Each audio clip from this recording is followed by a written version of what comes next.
어린 왕자는 자신의 별에서 가장 소중한 장미와 함께 있었지만 사랑을 나누는 감정과 사랑을 표현하는 방법이 서툴렀습니다. 가시처럼 다가오고 가시처럼 전해지는 서로의 사랑의 언어가 서로에게 닿지 못하고 있다는 사실을 깨닫습니다. 서로의 어긋남과 서운함은 말 대신 침묵을 남기고 어린 왕자는 자기 별을 떠납니다. 이 여행은 어쩌면 나 같은 너를 만나기 위한 여정인 동시에 너 같은 나를 찾기 위한 여정이기도 합니다. 자신 안에 자리한 장미를 잊기 위함이 아니라 장미의 진정한 의미를 되찾기 위한 길이기도 합니다. 그리고 작가가 어린 왕자를 통해 잊혀졌던 순수한 어린아이인 자신이 세상에 길들여져 어른이 되어버린 자신을 찾아 떠나는 별들의 여행일지도 모른다는 생각을 해봅니다. 어린 왕자의 세 번째 이야기, 별들의 여행입니다. 삶을 시처럼 마주하는 사람들을 위한 공간, 시채널입니다.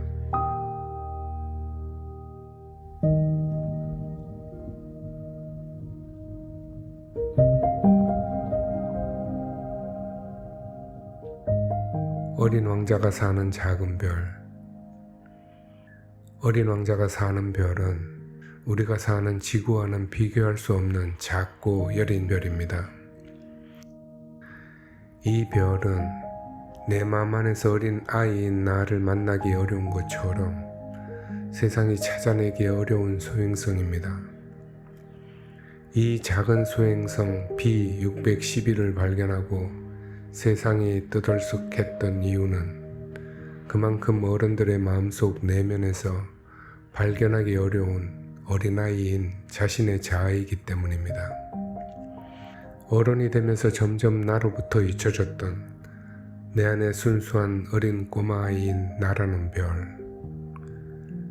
활화산 2개와 죽은 화산 하나, 4개의 가시를 가진 장미꽃 하나, 잡초처럼 자라는 작은 바오밥 나무, 그리고 벌레 몇 마리와 풀. 어린 왕자는 매일 아침에 화산을 청소하고 오후엔 잡초와 바오밥의 삭을 뽑고 저녁에는 장미의 기분을 살피며 하루를 삽니다. 내 안에 내가 어린아이로 살아가는 작은 별에서 매일 조변석계하는 감정을 다스리고 불확실한 긴장과 불안을 제거하며 사랑에 책임을 다하며 삽니다. 그런 어린 꼬마아이가 어른이 되어버린 자신을 만나기 위해 내 마음의 내면 우주를 향해 여행을 떠납니다.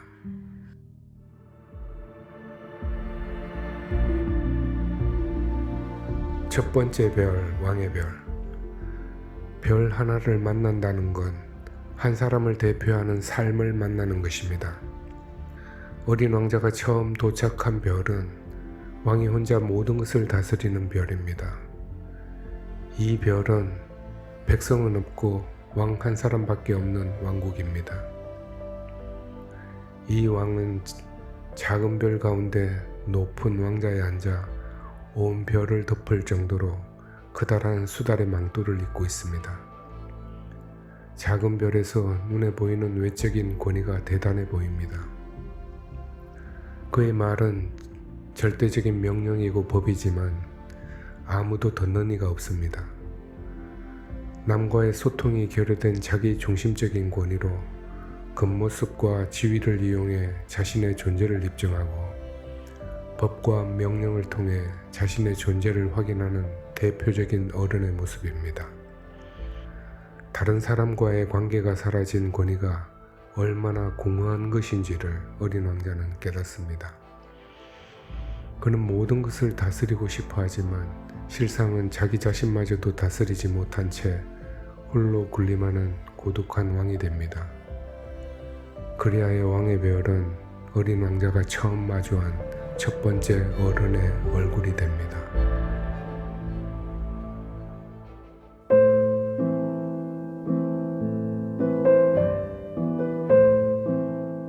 두 번째 별은 허영꾼의 별입니다. 안녕하세요. 멋진 모자를 쓰고 계시네요. 이 모자는 사람들의 갈채를 받을 때 쓰는 거지. 나는 모두에게 존경받는 사람이야. 자, 나를 칭찬해줘. 정말 멋지시네요.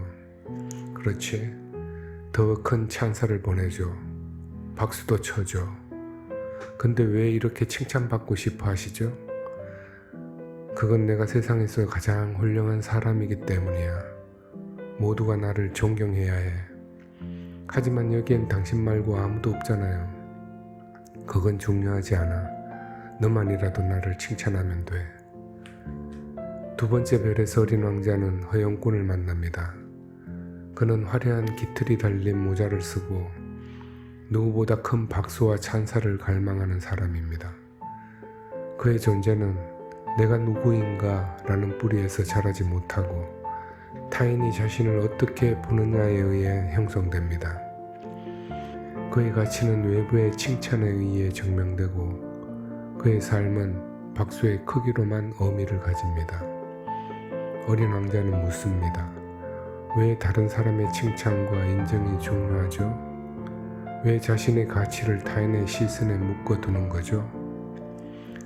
우리는 왜 내면의 가치와 내면의 깊이보다 외부의 화려한 조명을 더 쫓아가려 하는 걸까요? 허영은 마음의 깊은 공허에서 피어나는 꽃입니다. 그 꽃은 향기 대신 눈을 현혹시키는 환상을 남깁니다. 진정한 인정과 찬사는 어쩌면 스포트라이트처럼 밖에서 비추어오는 것이 아니라 조용히 중심에서부터 내면을 밝히는 빛이어야 하지 않을까요? 그리고 그 빛은 누구의 박수와 칭찬에도 휘둘리지 않고 누구의 외면에도 흔들리지 않는 불빛이어야 하지 않을까요?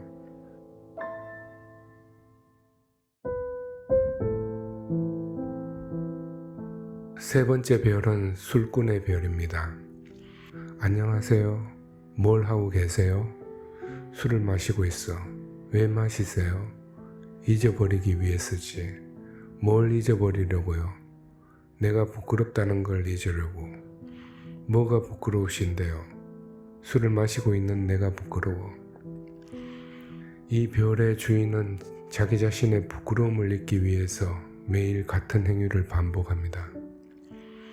망각을 위해 술을 마시고 그 술 때문에 더 깊은 수치와 절망 속으로 빠져드는 끝없는 굴레의 삶. 그는 자기 자신과 마주할 용기가 없습니다. 그래서 조금씩 자기 자신을 잃어갑니다. 슬픔을 마주하지 못하고 아픔을 안아낼 힘이 없어서 타인과의 만남도 자신과의 화해도 없는 자리에서 술로 자신의 부끄러움을 덮어버립니다. 용서란 기억을 지워버리는 것이 아닙니다. 기억을 잊는 것이 아니라 마주하고 안아내는 것입니다. 술꾼은 있는 그대로의 자기 자신을 마주하는 일에 너무 오래 소홀했습니다. 마치 녹슨 철문처럼 열 수 없을 지경입니다.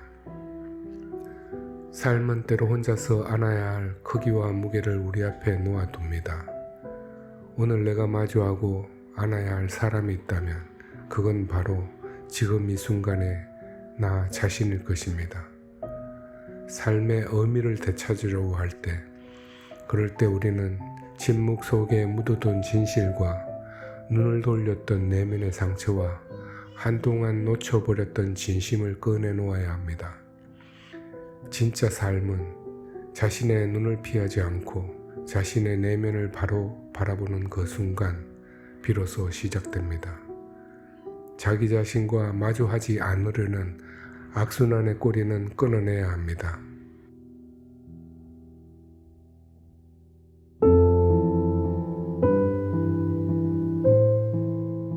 네 번째 별, 사업가의 별입니다. 그 별엔 별을 숫자로 셈하고 별의 번호를 기록하고 소유하려는 사람이 있습니다. 안녕? 시간이 없어 중요한 일이야. 사업가는 아주 바쁩니다. 왜냐하면 그는 별을 셈하고 있기 때문입니다. 나는 별들을 소유하고 있어. 그 별들을 소유해서 뭐해요? 그 별들을 세고 은행에 기록해두지. 그는 별을 본 적도 없고 가까이 간 적도 없지만 자신의 것이라고 믿고 기록하며 살아갑니다. 사업가는 사랑을 하지 않으면서 가졌다고 말하고 돌보지 않으면서 내 것이라고 주장합니다. 그에게 별은 밤하늘에 빛나는 존재가 아니라 그저 장부 속에 숫자로 기입되는 자산일 뿐입니다. 존재가 아니라 소유의 대상이며 아름다움이 아니라 성취의 증거입니다. 그에게 중요한 것은 별이 빛나는 이유가 아니라 자신이 얼마를 소유하고 있는가 하는 계산뿐입니다. 그 별을 소유해서 무엇을 하시려고요? 당신은 무엇을 소유하며 무엇을 쌓으며 살아가고 있습니까? 그리고 그것을 왜 소유하고 쌓으려 합니까? 소유하려는 집착이 어떻게 존재의 아름다움을 가려버리는지 깨달아야 할 교훈이지 않을까요? 어린 왕자는 말합니다. 사랑하지 않는다면 그것을 가졌다고 말해서는 안 된다고 합니다. 돌보지 않는다면 그것을 내 것이라고 주장해서는 안 된다고 합니다.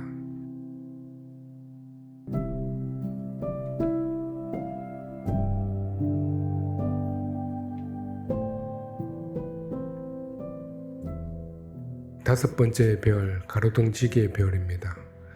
이 별엔 밤낮 없이 바쁜 사람이 있습니다.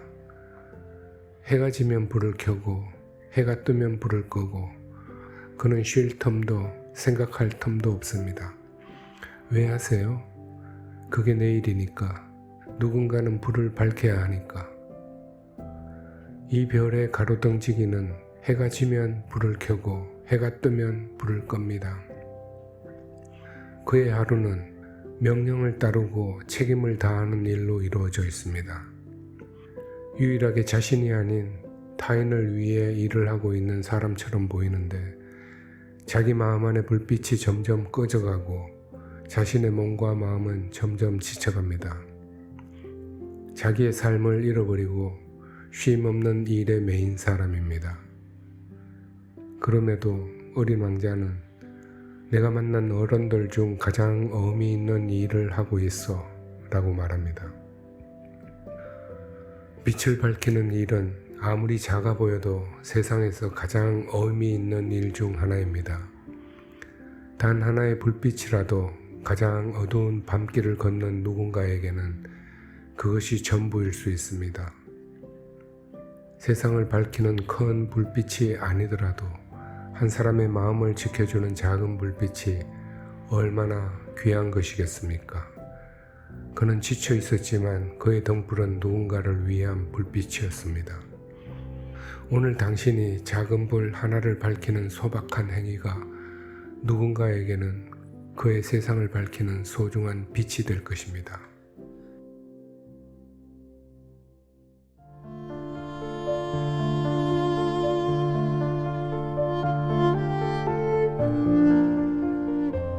여섯 번째의 별, 지리학자의 별입니다.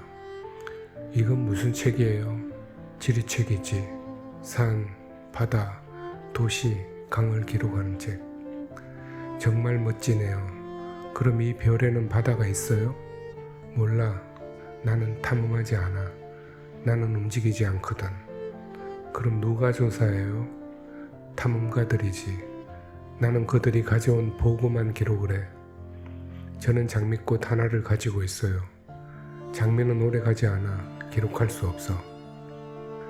이 지리학자는 산의 높이와 강의 길이와 도시의 좌표를 종이에 빼곡히 적어 넣습니다. 그러나 그 기록 속에는 자신의 별조차 한 번도 돌아본 적이 없습니다. 그는 실제 세상을 경험하지 않고 오직 정보만 기록합니다. 지리학자는 말합니다. 덧없는 것은 기록하지 않아. 그에게 가치란 눈으로 볼 수 있어야 하고 숫자로 남길 수 있어야 합니다. 어린 왕자는 가치가 없다 할지라도 내가 사랑하기 때문에 가장 소중하다고 말합니다. 그의 마음속에는 자신이 가꾸던 장미의 기억과 장미를 위해 보낸 시간과 쏟은 정성이 온전히 기록되어 있습니다. 어린 왕자는 마음으로 보는 것들의 가치를 함께 나눌 수 있는 친구 같은 어른을 찾아 별들을 떠돌았습니다. 지리학자는 세상의 모든 지리는 꿰뚫고 있지만 사람의 마음의 지형은 읽을 줄 모르는 문외한이었습니다. 그래서 어린 왕자는 이 별을 또 떠납니다.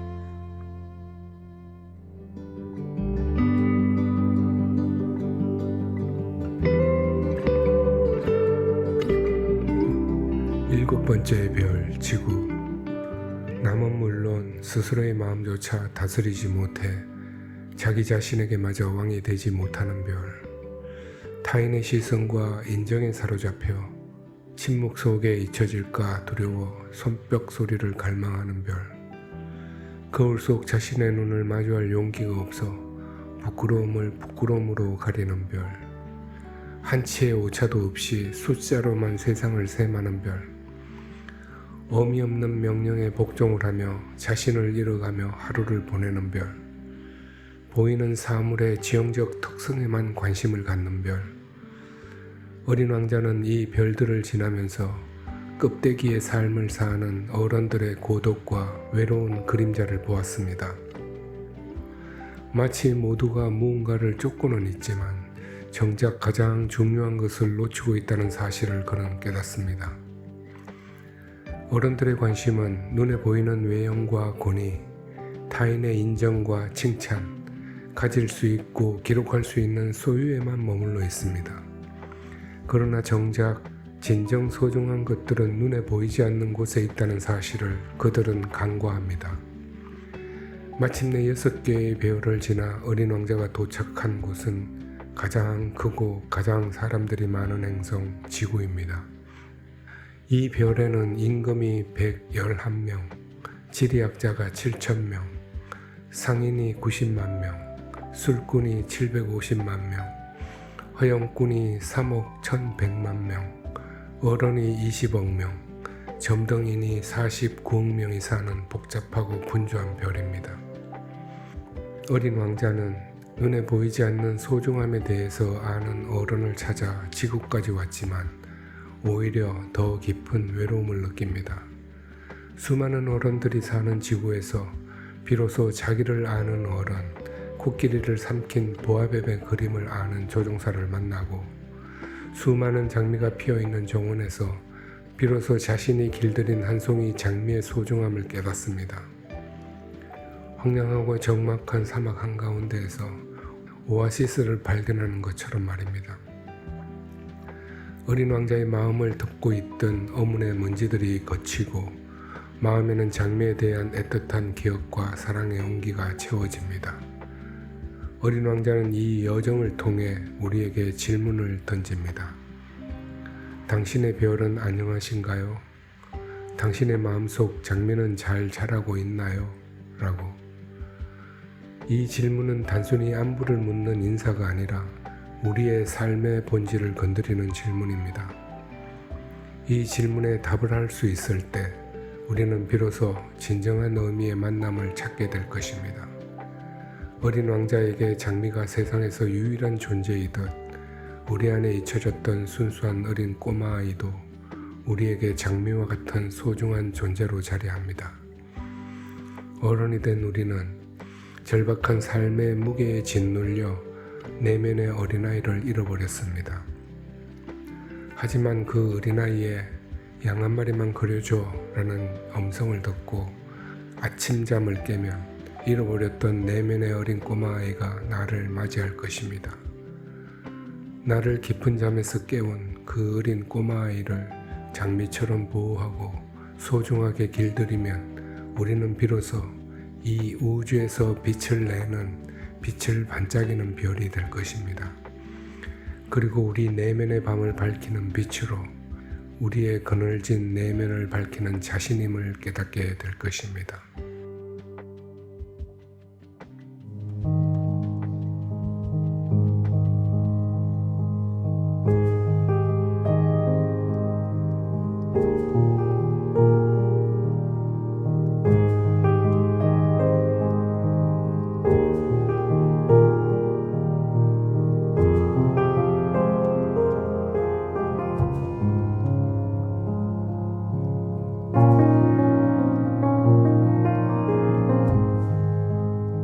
사랑을 하면 도화, 사랑을 하면 내가 누구인지 알게 됩니다. 내가 어떤 사람인지를 알게 됩니다. 얼마나 용기 있고 진실한지, 얼마나 이기적이고 욕심스러운지, 무엇을 고민하고 두려워하는지, 무엇을 기대하고 행복해하는지 분명히 알게 됩니다. 사랑을 하면 주변에 그 많은 사람들이 존재해도 한 사람으로 충분하다는 만족을 알게 됩니다.